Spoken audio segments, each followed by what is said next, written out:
कर्म सिद्धांत और रूल्स ऑफ कर्म।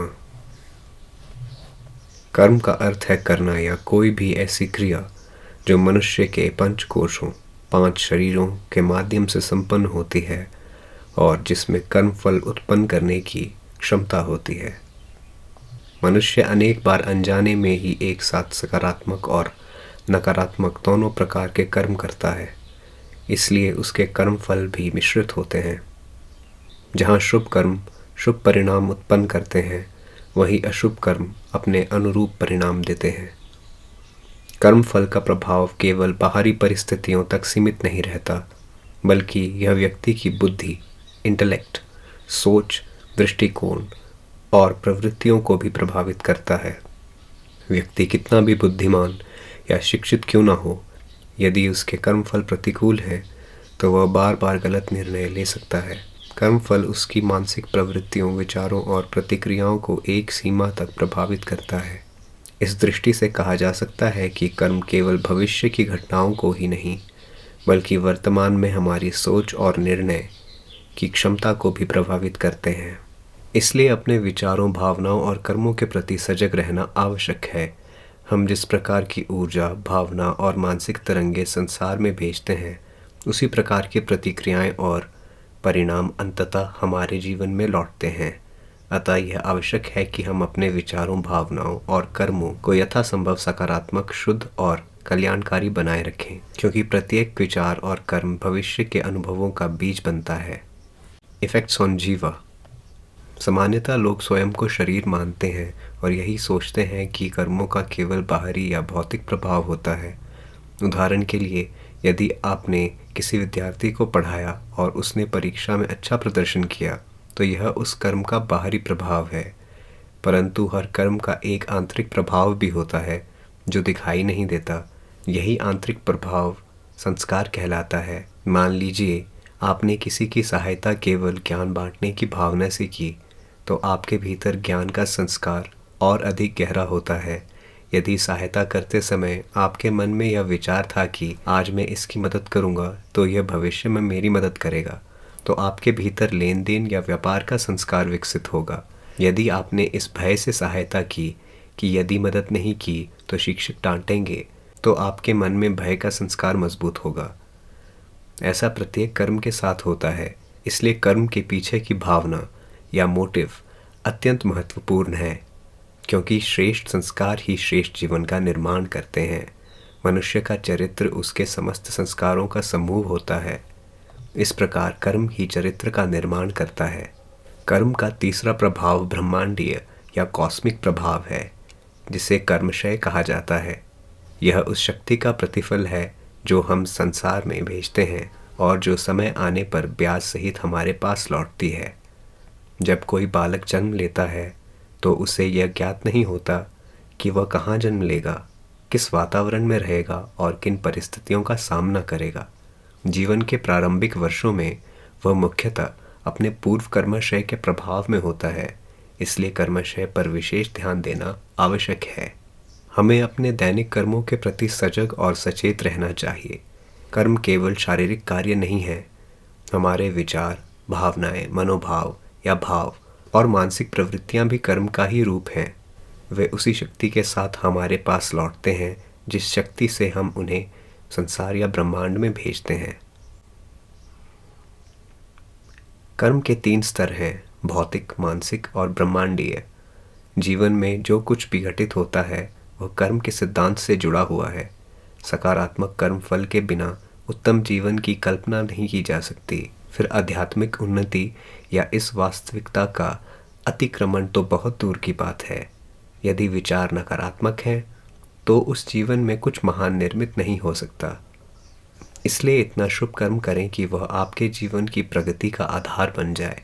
अपने प्रत्येक कार्य के प्रति सावधान, सतर्क और जागरूक रहें। यदि कोई व्यक्ति उच्च पद, प्रतिष्ठा या अधिक नैतिक उत्तरदायित्व की स्थिति में है और फिर भी अपने धर्म तथा कर्तव्य का पालन नहीं करता, तो उसके कर्मों का प्रतिफल भी उतना ही प्रबल होकर उसके पास लौटता है। संदर्भ के लिए मैनी मैंशंस, एडगर केसी की यह पुस्तक कर्म और पुनर्जन्म के कारण कार्य संबंधों का अध्ययन प्रस्तुत करती है। अंततः हमारे अधिकार में केवल वर्तमान क्षण के कर्म हैं। इसलिए अपने वर्तमान कर्मों को ऐसा बनाइए कि वे भविष्य में उस जीवन का निर्माण करें जिसकी आप कामना करते हैं। यदि अतीत में कोई त्रुटि हुई है तो वर्तमान में शुभ कर्मों के द्वारा उसका परिमार्जन या प्रायश्चित करें और अपने भविष्य को श्रेष्ठ बनाएं। एमेंड्स या प्रायश्चित पूर्व के नकारात्मक कर्मों को संतुलित करने या उनके प्रभाव को कम करने का एक प्रमुख मार्ग प्रायश्चित माना गया है। इसका एक महत्वपूर्ण स्वरूप है दान और तप या ऑस्टेरिटी। दान अनेक प्रकार का हो सकता है, अन्नदान, विद्यादान, ज्ञानदान आदि। जीवन में जो कुछ हमारे पास है, धन, भोजन, ध्यान, बुद्धि या अन्य संसाधन, हम उसके वास्तविक स्वामी नहीं बल्कि केवल संरक्षक या कस्टोडियन है। इसके लिए जीवन से जो प्राप्त हुआ है उसे समाज और सृष्टि को लौटाने की भावना आवश्यक है। अपनी आवश्यकताओं की पूर्ति के बाद जो भी साधन उपलब्ध हों उनका उपयोग दूसरों की सहायता के लिए करना चाहिए। प्रयास यह होना चाहिए कि हम सार्वभौमिक जीवन या यूनिवर्सल लाइफ को उससे अधिक लौटाएं जितना हमने उससे लिया है। अनजाने में भी हम जीवन, समाज और प्रकृति से बहुत कुछ ग्रहण करते रहते हैं। इसलिए जहाँ तक संभव हो उस ऋण को सेवा, दान और सत्कर्मों द्वारा चुकाने का प्रयास करना चाहिए। अन्यथा आध्यात्मिक जीवन में प्रगति रुक सकती है या पीछे हटने की स्थिति उत्पन्न हो सकती है। यहाँ तक कि बुद्धि की चमक और उसकी सकारात्मकता भी कर्म पर निर्भर करती है। शुभ कर्मों से बुद्धि अधिक निर्मल और प्रखर होती है, जबकि कर्मों की उपेक्षा से वह तामसिक और नकारात्मक प्रवृत्ति की ओर जा सकती है। जब तक मन का अतिक्रमण या ट्रांसेंडेंस नहीं होता तब तक जीवन का प्रत्येक आयाम कर्म के नियमों के अधीन रहता है। अतः सजग कर्म, दान, सेवा और तप ही आत्मशुद्धि तथा आध्यात्मिक उन्नति के महत्वपूर्ण साधन हैं। टाइप्स ऑफ कर्म। कर्म सिद्धांत के अनुसार कर्म मुख्यतः 3 प्रकार के माने गए हैं। संचित कर्म, यह उन समस्त कर्मों और उनके फलों का विशाल भंडार है जो अनादिकाल से अनेक जन्मों में संचित हुए हैं। इसे कर्मों की कुल पूंजी कहा जा सकता है। प्रारब्ध कर्म, संचित कर्मों में से एक निश्चित भाग जो किसी एक जन्म में अनुभव और क्षय के लिए प्रदान किया जाता है। व्यक्ति का जन्म, परिस्थितियाँ और जीवन की अनेक प्रमुख घटनाएं प्रारब्ध से प्रभावित होती हैं। आगामी कर्म, वर्तमान में किए जा रहे कर्म आगामी कर्म कहलाते हैं।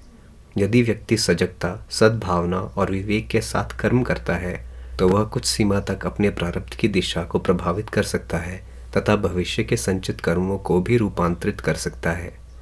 इस प्रकार वर्तमान कर्मों के माध्यम से व्यक्ति अपने भविष्य और भाग्य के निर्माण में सक्रिय भूमिका निभा सकता है तथा सुविचारित, अनुशासित और कल्याणकारी कर्म जीवन की दिशा बदलने की क्षमता रखते हैं। स्वामी विवेकानंद के शब्दों में, केवल मुक्त व्यक्ति के पास ही वास्तविक स्वतंत्रता, इच्छा या फ्री विल होती है। जब मन अपनी सीमाओं का अतिक्रमण कर लेता है तब वास्तविक स्वतंत्रता और स्वेच्छा का उदय होता है।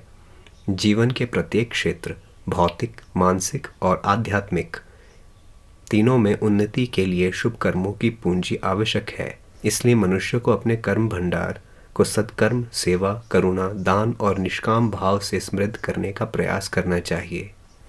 कंक्लूजन। हम अपने जीवन और भाग्य के स्वयं उत्तरदायी हैं। जब व्यक्ति कर्म सिद्धांत की गहरी समझ प्राप्त कर लेता है तब वह कर्मयोग के क्षेत्र में प्रवेश करता है।